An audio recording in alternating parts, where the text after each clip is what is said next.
You guys are now in the Backcourt, episode 6, a podcast covering the Brooklyn Nets, presented by Ticketmaster.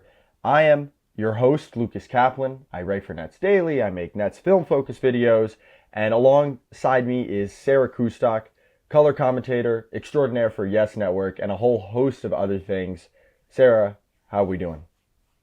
We're doing fantastic, Lucas. Currently in Phoenix, the Nets just keep rolling, and I know we're going to get into it, but it has certainly been a fun road trip. It started with a little bit of a bump in Philadelphia, but games in Sacramento, game last night, as we talk about this in Golden State, was just extraordinary vibes, great execution, and overall, I think this team just continues to impress with how they collectively have come together and really played for one another.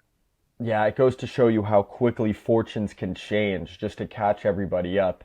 Since the last time we recorded, the Nets won their home NBA Cup debut against the Charlotte Hornets. Yeah. Then they started a 4 game road trip in Philadelphia and really had, not a discouraging loss, but not a loss that left a great taste in your mouth, shall we say. And they got another 3 games on the road. Here we go. What's going to happen? And then a back to back in Sacramento and San Francisco against the Golden State Warriors. Two awesome, gutty, come from behind fourth quarter wins. All of a sudden, the vibes are right back to where they were before that Philly game, if not higher. Sarah and I were in the building for both of those last 2 games, and they were just a joy to watch. And I feel like I might have been overreacting in my game recap of the Nets Warriors game because I just felt like that was a win that not many teams in the NBA get. It just felt like one of those wins you really, really remember when you reflect on a season. And it's a great day to be recording after that sort of game. Without a doubt, and I think you first look at the Warriors team, consider the fact that they had played 2 nights before, they had lost to San Antonio. I think there's become a theme of the Nets are seeing teams that are coming off of losses or situations where they're trying to get back on track and be locked in and focused. For the most part, had their whole run of lineup and roster. Yep. We know who they are. We know what they are. They've been the best in the West. They've had an extraordinary start to the season. They have an opportunity to play at home. And it didn't matter. And it didn't matter that the Nets were on the second of a back to back. It didn't matter the long list of players that they were without. Um, they have got a character, a disposition, and a identity of how they want to play. And so whoever has been on the floor, they have done it in that way. And I thought there were so many moments throughout the course of that game where you might have thought, wow, they've been amazing. They played well early. They're shooting the 3 ball really well, but the Warriors may change the dynamic here. Steph Curry hitting some Hmm. absolutely insane shots. The opportunity to have those type of closers, and the Nets just responded each and every time. And I can't say enough about just what that felt like in watching their continued evolution of who they are becoming. Midway through the third quarter, the Nets were trailing by 18 points. As Sarah mentioned, second night of a back to back with travel. 6, 7 players out. Also, their 5 literally biggest players out. So they didn't have anybody resembling a center. And I know the Warriors aren't the biggest team, but that's still a tough hand to get dealt.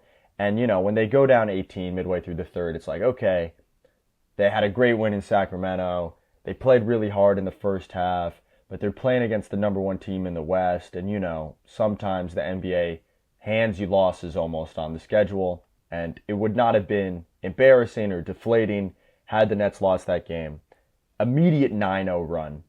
Then they extend it. Then they just completely shut down the Warriors over the next quarter and a half, over the next 18 minutes from when they were down 18. They only allowed 24 points. And it really just started with their defense. I don't know how else to describe it other than saying they locked in. And it was funny watching it on press row as the vibe went from, well, it was a good couple days, oh well, to, hey, like they're down 10. Hey, they're down 4. Not only have they tied it, now they're up 5. And like they're really shutting the Warriors down. Like, are they really going to do this? When was what was the play or the run or the moment that had you starting to really feel like it was about to be an awesome Nets victory?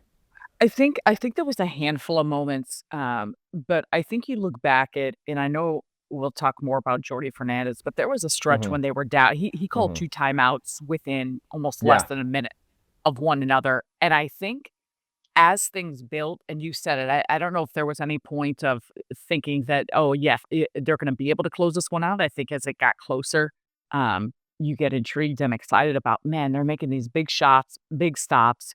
But there were certain aspects of just how loose it felt like they were playing, the shots they were creating. This isn't a one-time situation. We can get into the numbers of how they shot in Sacramento and really through the course of the season the shot creation they are having with three-point looks, and the amount of personnel they have that are confident taking those, the unselfishness and ball sharing, there were things that I felt like they were just frustrating the Warriors and how they play, and it was very uncharacteristic. The Warriors are a team that does an excellent job in their three-point defense, normally take care of the basketball, all these aspects. The Nets were just continuing to grind away at the things that they feel like could be their strengths, especially with that group. So I don't know if there was a certain point, but there were just like shots that you're like, man, whether it's Trendon Watford coming in, hitting some big shots, the play of Dennis Schroeder. I can go down the list of the game that Jalen Wilson had. The one though, there was a play, Tyrese Martin. Mm. There was in transition, there was it felt like it could have been a momentum shifting play, and now I'm forgetting who was even on the break for the Warriors. But he got back, perfect verticality. Like it was a play that you saw the bench erupt. And it was one of those small plays, and you see those when guys take charges, which the Nets have been. It's those type of plays that may not pop out to you in a box score, but that shift the feel of a game. And I thought there was a number of those, that being one of them, that the Nets were like, "Oh, yeah, we're doing these little things, that are gonna translate into the big things," and I think their understanding of that, especially there, was just so evident. Dennis Schroeder has a clear understanding of that because he, unprompted shouted out that Tyrese Martin play that you're talking about in postgame. And, that's a night when he had 17 points and 4 assists in the fourth quarter. So there was the box score stats to look at. And that was the play Dennis was focused on. Um, this all reflects tremendously on the players. You give credit to the guys like writing the game recap last night. I was like, okay, I can't just list every single individual player and like just go through their night because they all deserve it. However, it also reflects tremendously, obviously, on head coach Jordi Fernandez, especially in his first year. We're only 18 games in right now. We're only starting to get a clear picture of what this guy's about, what kind of head coach he is, all that sort of stuff.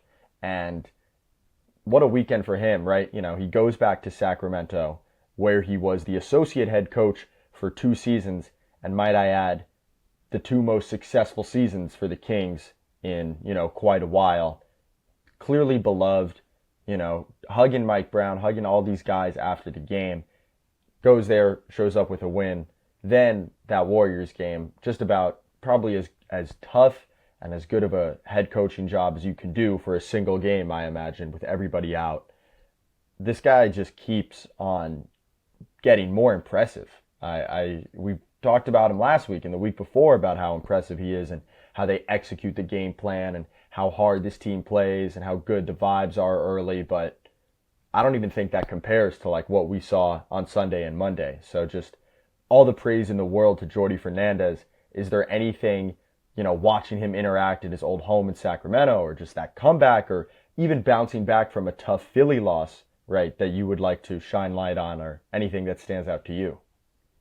There's a lot of things that stand out, but the thing that stands out most is he belongs. Yeah. He's a first-year head coach in the NBA. However, it does not feel that way in the sense of the stops he's had ahead, and he acknowledges that this is new despite all the other places that he has been a head coach and areas he belongs. coaches, opposing coaches, whether it's Mike Brown, who obviously was a mentor, adores him, loves him, they are family. Steve Kerr has competed against him and the utmost respect and how he gushed about him. Every opponent coach press conference we sit in, they say those things. But to me, there is a difference, and you hear this about this Nets group. To me, there's a difference between, man, that team plays hard. They're come and play hard every night. Yeah, absolutely. That's an expectation that is set for this group. It's not a good on you for it's a when you step on the court, when you step through these doors, no matter what you're doing, even if it's your film study, your understanding, to your point about the game plan, the discipline, that's a standard. So then on top of it, it is that execution. It is that extra level of doing the multiple effort plays, doing the little things, how they play for one another, how they're communicating with one another. And then also the ability to give guys confidence. And I think they do with that with one another. Entirety starts with Jordi Fernández, how he is able to resonate with players, but the rest of the coaching staff, and then the rest of the players along with it. And so that's why I think they just like each other. They like each other. They enjoy playing with each other. And that's fun because it's one thing to have a group that wants to play hard. But there is like a love for the game, a love for one another, and a desire to do something special that I think early, and it's early, it's very early, but there's something tangible that I think you're able to see each and every night. It is early. Last season, the Nets were 13-10, and then the final, I believe, 59 games of their season, they only won 17 of those games. So you never want to count your chickens before the eggs hatch. However, with Jordi right now, it's not just, as you said, that they're playing hard, that they're diving on the floor, that the bench has great energy, right? Because if that's all it took to be good in the NBA, it would be a lot easier to win a title and to win a lot of games. It's that mixed with the attention to detail and just raw execution that stands out. Even little stuff like when they're in Sacramento, did anybody bite on a DeMar DeRozan pump fake? I know. I must have said that like a million times on the broad. I was like, even when a tough shot was made. Yes. And not to interrupt you, like it No. was small things like that. And you could go back to different players of understanding tendencies and stuff. It is the recognition of, I know my personnel. Yeah. I know exactly where we want to be. And then executing that in a manner that teams, this is a talented league. These are talented teams. They're going to make tough shots. They're going to do amazing things. Same with like the Steph looks. But more often than not, and it's not saying there's not breakdowns, but more often than not, and if those do happen, it feels like they get corrected. The Warriors game, for example, like I felt like early on there were some breakdowns in transition defense, some issues that you saw that it was a little too easy, not as much resistance in areas they needed to be at. End of the game, like by the end of the game, it was guys in the right places, guys understanding where they need to be. So yeah, but that's such a great point, and it's those little things. It's just indicative, of every coach tells you not to bite on DeMar DeRozan pump fakes, and then he does it, and you can see staffs going crazy on the sideline because it's easier said than done. These guys are great players, but take LaMelo Ball. He probably had his least impactful game of the season so far against the Nets in Brooklyn. Literally since then, he's averaging 44 points or something over 3 games. That's how good these guys are. And yet the Nets are doing everything in their power to prevent these star players from getting off, to prevent opposing teams from kind of getting to their bread and butter. And it's been all season long. And obviously, if you're a head coach in the NBA, if you're on a coaching staff in the NBA, you're a smart coach. You're good at what you do. But it's the Nets actually getting that principle across, and because everybody kind of has a similar plan. For example, DeMar DeRozan. Actually being able to do it is a whole nother thing. And that's what's been super impressive because, I love to talk to Jordi. He's great in the press conferences. He's very open and he loves to talk about the game. That's all good and well, but it wouldn't mean that much, right, if we weren't seeing that on the court. And I just love that yesterday before the game, he a while ago he talked about his experience as a G League head coach and how that prepares you to have guys in and Yeah. out of the lineup and all this other stuff. And he goes, it's tough, but these are the games you remember if you play them right. And it felt, I'm sure the Nets who played in this game or watched from the bench will remember that game because of how hard they played. And it really just felt like the weekend of, I guess I should stop calling Monday night a weekend. It felt like on this little West Coast swing so far, Jordi Fernandez's time. We hear Mike Brown talk about, I went to Impact Basketball in Las Vegas, and that's how I met him because he was doing a workout with my son, and he was so hands-on and informative without being overbearing. And Jordi talks about his journey, pretty much having every sort of coaching job you could imagine before landing this Nets job. I'm just really happy for him. And through 18 games, I would say that has to be the biggest takeaway of any individual on this roster. It actually is him, in my opinion, before any player. Yeah. And as even keel about this as it comes, I think he understands. He's been around enough to understand that you can't get too high with the highs and too low with the lows. And I think he has imparted that on his players. Those guys get that. But yeah, I think I think you just can't say enough about how impressive he has been. And that even goes into small things through the course of the game of when he's calling timeouts, Yeah. how he's using challenges, some of the rotations, how that all works. I can't remember the last time that it felt and looked so fluid and smooth. And again, I'd give that to Jordi, but also like the entire coaching staff. Yes, of there's course. there's a synergy, but they've got it. And again, whatever it looks like, however it continues to play out, you feel confident that they're going to have a plan and they're going to do things in a way that is going to be beneficial for the team and the organization. Yeah, everyone on that coaching staff deserves credit. And I had this buried a little later in the show outline, but we should talk about it now. One part of that game plan that's so impressive. The Nets right now, per NBA.com, doesn't filter out garbage time, anything like that. 8th in the league in offensive rating. And, the backbone of that right now is they are taking the third most threes by frequency, what's the rate of their shots that come from three? Third highest in the league, and they have the 5th highest percentage in the league. Now, it's only 18 games. Percentages might go up and down, whatever, but man, a lot of them feel like good shots, and it's not surprising that a lot of them are going in. How are they able to, in your opinion, generate so many drive and kick, good looks from three? They put up 128 points without like half the roster, really without anybody that's like a dominant force at the rim that can get you those easy layups last night, because they are so far a truly prolific three-point shooting team. Maybe without one of the classic stars or the roster that you'd expect, a team like that to have. Like, what are you seeing out there? Because every team wants to create drive and kick threes, but the Nets are doing it at a truly elite level right now. I think a couple things. One, I do think their roster and their lineup is actually littered with 3-point shooters Yeah. for guys that are solid, consistent 3-point shooters. So more often than not on the floor, you have a lot of 3-point shooting threats. And or guys that are willing to take the 3-point shot. Two, you said that, and it is the case. It's all about paint touches, and whether through penetration, through passes, you see that when it feels like not a great possession. That's what's absent. And so I think there, though, is such an emphasis on paint touches. And so whether guys are getting all the way to the rim or just getting into paint and being strong with it and making some extra passes, everyone else is very cognizant of getting in a sight line or a vision or being in places. This goes back to the understanding of where to be and where to be on offensive sets.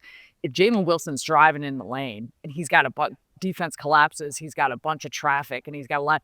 He knows where his team. He does a great job. Other Dennis, again, I'm going to go. We can't name every single player on the team, but I feel like even guys that aren't necessarily hugely, I'll beat you off the dribble, they still feel comfortable doing that because they know where spot ups are going to be. They know that everyone's going to, and it's not even just about spotting up for threes. Then you got guys cutting. We see some backdoor cuts, and how if Dorian Hmm. Finney-Smith Hmm. leaking along the baseline, or you can go into a variety of things. But everyone is so engaged on how to be a release point for those drivers, and then it's just the extra pass. But I think it all starts with the amount of players that have a willingness to drive and get in the paint. Um, even if, even if it's not, because I'm trying to think down the list and we'll go into, but obviously Cam Thomas, Cam Johnson, what he's been doing. I'm bringing up Jalen Wilson, Nick, Noah, all of that. And it's just the unselfishness. Like there is an unselfishness of knowing that the term is tossed out around like the ball has energy and when you get Yep. touch it, Yep. that's real though. When you're going possession and everyone's at least getting a touch, you feel more active, and so you are more willing to continue to move the basketball because I'm going to get it back if I get a good shot. Because think about it, Lucas, how often, like there's a couple extra, but sometimes that makes me nervous. I'm like, man, I think that was but that they're hitting shots at the end of shot clock because they're making one more extra pass. They're like making, shifting the defense and rotating to get those clean looks, and so I just think it's that recognition, and I also, to your point, like and Jordi, I think, said this in a press conference not long ago. It is not about just jacking up 3-point shots. It's not we want to No. be a high volume 3-point shooting team, but this isn't a come up necessarily. And there's certain occasions, but in transition and just pull up or just one pass, put up a shot. It is let's create one by rotating a defense. I think they just do a really good job of that. And guys feel free to have a green light to take those shots when they're open. And that is a form, honestly, of unselfishness because he's asking guys to keep shooting no matter what, to have the quick trigger. And like, if you're Noah Clowney or Zaire Williams and maybe you're 0 for 3 from deep or whatever, it's not easy to just get the ball free of mind and just get that thing up. That is a form of unselfishness, doing what's asked of you for the good of the team, even if the circumstances may not be in your favor. And those guys do it. I love the first point that you said. It's about that, and they're making shots right now, which makes it easier to get them up. You feel more confident, but the spacing to me is one of those things where I feel like I only notice it when it's maybe subpar. Like it's real easy to notice spacing when a corner isn't filled or two guys are in the same spot or the guy doesn't lift from the corner, stuff like that. And with Jordi and with this team, I have been trying to be more intentional about recognizing like, man, everybody's in the right spot. They cut behind the play a lot of times to the other side of the court and they get an open three. Or when Jalen Wilson or any of these guys are driving, opposite corner's filled, opposite wing is filled, everybody just seems like they're doing the right thing in terms of where to be and how to most effectively get these 3-point shots up. And a lot of times it's, drive, kick out, swing, three, or drive, kick out, swing, drive again, kick out three. So I would just say that both the individual players in terms of their decision making deserves a huge shout out, but so does sort of, the, what do I want to say? The integrity, like the institutional principles, right, of this offense are just really clean. And that's not easy to do, A lot of fans and me even sometimes it's like, oh, it's easy to get up threes. You just stand out there and you shoot when the ball comes your way. But the Nets are consistently spaced correctly and they're cutting and they're doing it with off-ball movement. And it's a joy to watch. And a guy that hit one of the biggest threes last night is Trendon Watford. Contested, catch and shoot on the left wing, clock running down, moon ball straight through the net, swish, and that put the Nets up 9, and that really was the dagger. And that is not the only reason, but it is one reason why he is my nomination for Brooklyn's finest, where we look at a player who just really deserves a shout out from the last week. And, quite a week he had, right? He, I think, had only played one game on the season the last time we recorded. Then he really closed Charlotte out like in the fourth quarter, and it was just, we talk about him as a big point forward who can pass. It was just, give me the ball, I'm gonna post up this mismatch that I have, and I'm gonna close this game out in like his second appearance of the year. It was awesome. He goes to Philly. I think he was fine in Philly. He had a couple more of those plays too. We're just posting guys up, getting them good looks. And then the last 2 days in Sacramento and Golden State, I mean, not even just to get too granular, but to come back, he's like just getting his feet wet, and it feels like he's fit in seamlessly, which to me deserves, again, a ton of praise.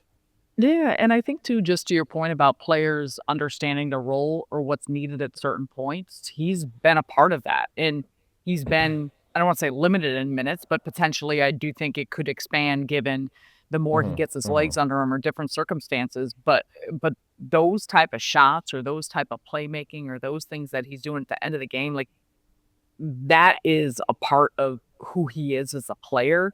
And I think you see the level of teammates all supporting one another in that. And so that 3-point shot he made, like that was a separator because that's a team where it gets scary when you got a Steph Curry on the other side and others that a 6-point lead, looks like it could vanish in a moment. But I do think it's just the energy he plays with, the activity on the defensive end, like the versatility it brings to the table. We talk about getting into creating those 3-point shots because it's someone that could turn the corner, get downhill, get in the paint. He is absolutely another one add to the list that does that in such a strong way. Yeah, and the numbers won't jump out. He only scored in double digits once, and it was that Charlotte game. But again, just to come back off a rest, and you see the vision immediately, right? He's a screener, and then he's catching the ball in the short roll, and he's making plays. I think he's even been, I think at times last season, it was awesome how he was this big dude who could get his way to the paint. I think a little bit too often he would leverage that into a shot for himself rather than showing off the passing ability that like we know that he has, and kicking out and whatever. And if he could just tap into that more, you feel like, oh, this is a perfect fit with Jordy. Because as you mentioned, this system is all about paint touch, kick out. And so far, he's been, I think a lot of his decisions on offense, even though he's not making a ton of those floaters and layups, have just been great. And so I'm really excited to keep watching him. I think he's earned already what he has, which is like a high minutes in the high teens off the bench. Another type of ball handler, another guy that can move the offense. So that's my pick for Brooklyn's finest. And yeah, man, he's got some dog to him. He's just, he annoys opponents. Yes. He Yes. talks a lot, Yep. and I'm sure you can hear it when you're sitting courtside. That's what makes up what this team is. That's Yeah. why there is like a grittiness to it because all the personalities fit in pieces that had blended really well together, which my Brooklyn's finest of the week. And we wish him a speedy recovery because he did leave that Golden State game after twisting his ankle. But I can't say enough about Cam Johnson. I feel like this has been a build-up every single game. We talk about it all the time in the broadcast of just he's been at a different level. And this past week, you look at what he did against Charlotte. First, he has 34 points. I think that was initially a new Nets career high. Hmm. Turns around at Philadelphia, and even though they didn't win, but 37 points. He's just in a place that it feels like this is the evolution of the player that he's going to become. On top of the fact that I think when we talk about all this good energy, the good vibes, the juju of this team, how they play for one another, he's at the top of the list of where that starts because his character, how he shows up, the leadership by example of just who he is in a consistent way. You cannot say enough about that. I know we've all seen a ton of teams, been around a lot of locker rooms. Um, there are certain people that show up in a way that you always know what you're going to get. And that filters into the other players on the team and the coaching staff and how you can rely upon people. And so the word trust is used. And I think that is such a big reason about why this team is performing the way they are. They've got so much juice, they've got so much energy. Because there is a comfort and there's a support, there's a belief in one another, a plan for one another, and I think it's those type of leaders on this group that set that type of vibe of how you're going to go about things. And so I think, like I said, you hope, knock on wood, that the injury doesn't keep him out too long, because he's just been such an integral part to this team's success in the early part. And to me, it's not just been about the numbers and the play and all the things. It feels like he's really added to his game, but more so just how he shows up for his teammates. Yep. Averaging, it's not about the numbers. However, those numbers are pretty good too. He's averaging. You can take them ball, take it all. That's Take total it both. package. Listen, when you're scoring 37 in a game as he did against Philly, you got to talk about the numbers sometimes. Yes. And he is averaging a career high in points per game, averaging a career high in assists, in 2-point percentage, in 3-point percentage, tied high in blocks per game. So he's really the best. This is the best version of him we've ever seen. I think, you can say that undoubtedly.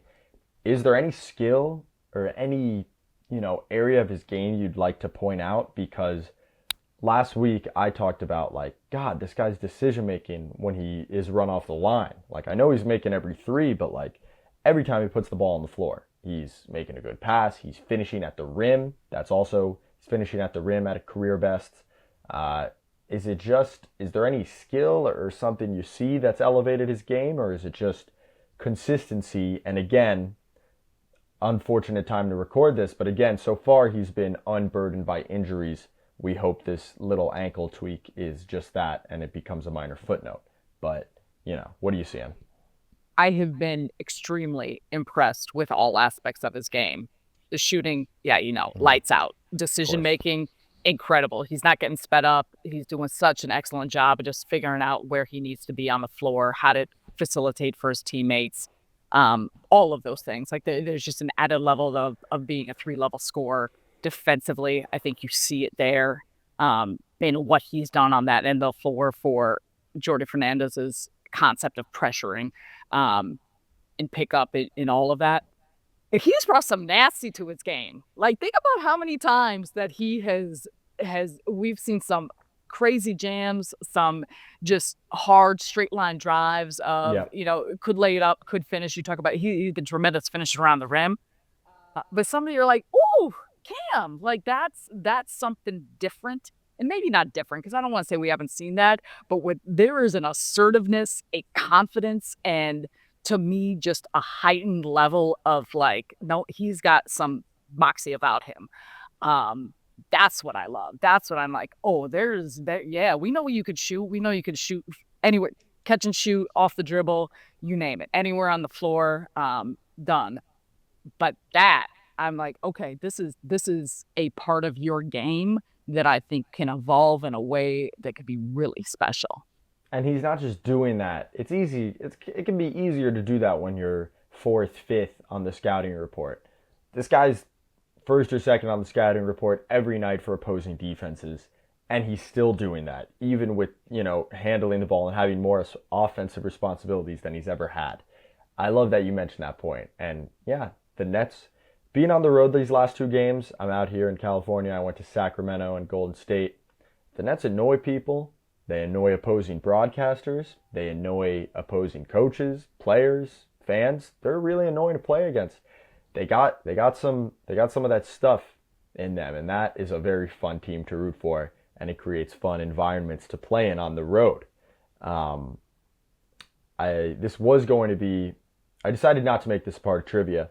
The last time the Nets won, we got to sprinkle in things throughout. Thank you. I appreciate you. I don't even know how I would have asked this, but the last time. Give it to us. The Nets won both halves of a back-to-back that were in 2 different cities on the road was November 4th and 5th in 2022. So it's been over 2 years since they did that. And to do that, you really have to go on the road and, own it and annoy people and bring your own vibe. And I'm sitting in the Chase Center last night, and I'm like hearing the bench erupt from the other side of the arena, and they're bringing the party, and it's awesome. I also think, though, it is, but I also think, again, credence to the in no disparity towards, but the level of like the team Sacramento is, the team the Golden State Warriors Oh yeah. are, Oh yeah. how, and I know the Kings are still been trying to kind of fit the pieces together at the early part of the season. Yeah. But that's where I think there's a different feel of, oh, you're doing this against teams that, one, came in with respect for you, two, are pros and have a lot of vets on the team that have been around, and so they're not overlooking you. Three, they're trying to get themselves together, and Brooklyn still came out and did the things they did, and did so in just ways of poise and composure, especially how they finished down the stretch. The Nets are now 5-1 against the Western Conference in a season where Eastern teams in general are 27-45 at the time of recording against the West. It's the first time ever that the Nets have won their first 4 road games against the West. Very good conference. Nets are not just hanging tough, but beating very good teams, and could have won that Denver game at the Barclays way back when to be 6-0. That brings us to one of our last segments of the day, the next net. Get the name. Sean Marks, Jordi Fernández has talked all season about, we're going to find the next nets right now. Who wants to be, who deserves to be a part of this franchise's plans in the long term. And that's kind of the angle that we take here. And for me, my next net to watch, based on what he did this week, is Cam Thomas. Because, in Philly, yes, he has 7 turnovers, not his best performance. But then he comes back in Sacramento and had one of the best games, one of the most complete games of his career, in my opinion. It just felt like he made the right decision every time down the court. And then even in Golden State last night, right? He doesn't play in the last quarter and a half, and I think, it didn't feel weird at the time. Like, the guy was sick, he had a little bit of a back thing, back-to-back with travel, they're down 18. You ride with the guys that are bringing you back. He played a lot. I'm not too worried about that. And yeah, he only had 1 assist, but the Warriors were trapping him on every ball screen, and he did a good job getting the ball out of his hands. And we talk about this with Cam Thomas. The scoring ability is otherworldly. But as Jordy said after the Sacramento win, I don't even care too much about his 34 points in that game. It's not because they don't matter, right? But it's because we know he can do that. It's about everything else. And Cam Thomas, to me, is getting closer to every possession making the right play, just like consistently down the floor. And you see it. You see that he can do all of these things. And for him, it truly is just a matter of doing it on every single possession. And it feels like we're knocking on the door. We're getting closer to that, where he becomes like maybe one of the better offensive players in the whole league. But that's just my feeling on it. And like, it has been a joy to watch him, especially in Sacramento. And even in the first half against Golden State last night. Like, it really feels like we're on the verge of that, just doing it every time down and being an even better offensive player than what he is now. Definitely. My next net is Jalen Wilson. I know we've talked about him a bunch. To me, it already feels like in some ways he's solidified that, given how he's played, what he's done, whether it was last year with Long Island Nets or early on.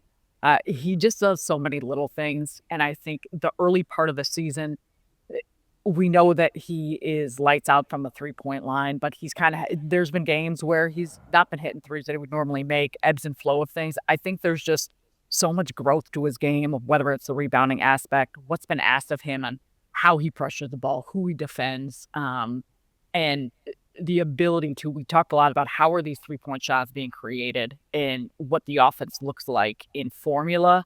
He's a key component to me of figuring out how to get in the paint, how to use his strength and size.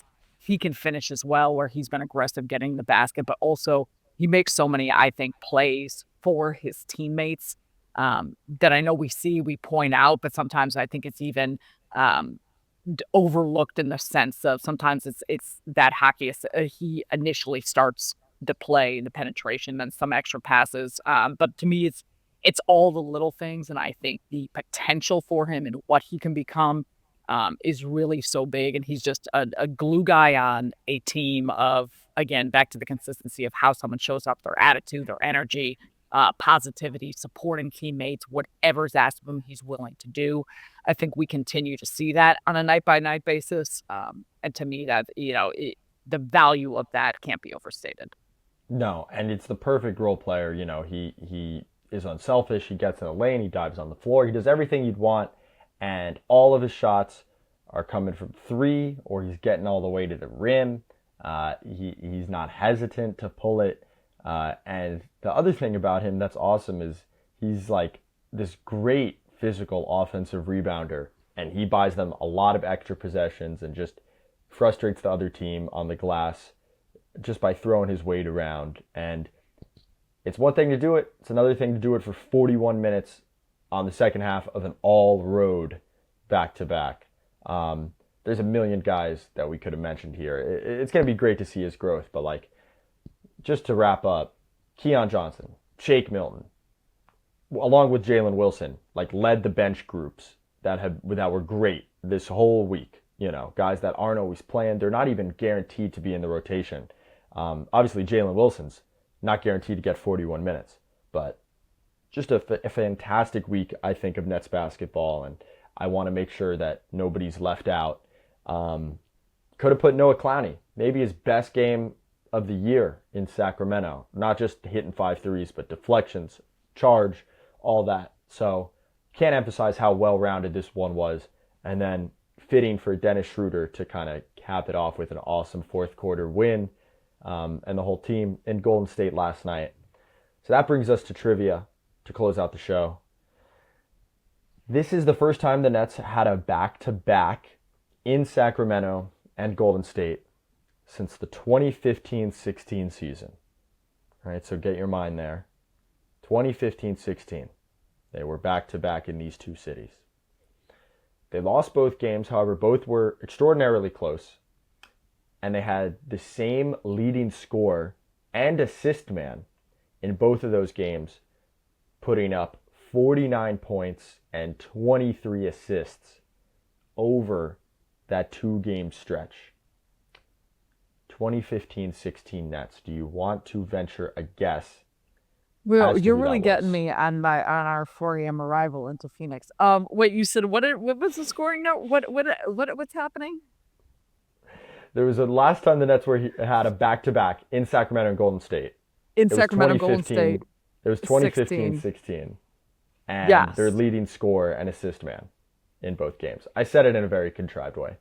And you did get into Phoenix at 4 a.m. So my apologies. I need to remember. Now I need to think about 2015-16. Sacramento, Golden State, scoring D'Angelo? Was D'Angelo those? No, a little before. Season before, I believe. It is a player that became an assistant coach shortly after. It was a player that had been teammates with Steph on the back half of his career. I remember that pretty well. Mid-range jump shot, shaved head. Oh, I'm going to be so upset at myself that I do not tell me. I won't. Became teammates with Steph, assistant. Jared Jack. Correct. Oh, he had his shining Nets moment. Honestly, out here, I should have remembered that. Shout out to Jared Jack. He's awesome moments that he had as a Net. Mm-hmm. Played 13 years in the league. Very fun point guard, and he was going off. You guys can look up those highlights on YouTube, man. He was a bright spot when they came out west all those years ago. Damn, it's been 9 years. And, man, the Nets have been through a lot in those 9 years. But right now, the way the vibes are, the way the head coach is leading this team, the contributions they're getting from everybody, it's hard to say, you'd rather be in a different spot rather than just enjoying this ride. Sarah, you got any final words to add? Nope. Excited for Phoenix and see this keep going. Yep. And then the Nets will be back in Barclays on Friday. This episode will come out Wednesday, right before the Phoenix game at night. Been a great week. Thank you guys for rocking with us. Again, this has been the Backcourt presented by Ticketmaster. like, subscribe, send me nice DMs and emails and tell me I'm the best, whatever your form of appreciation, but mostly the liking and subscribing stuff, that would be greatly appreciated. This has been a Brooklyn Nets podcast, and we will see you guys next week. Thanks, everybody.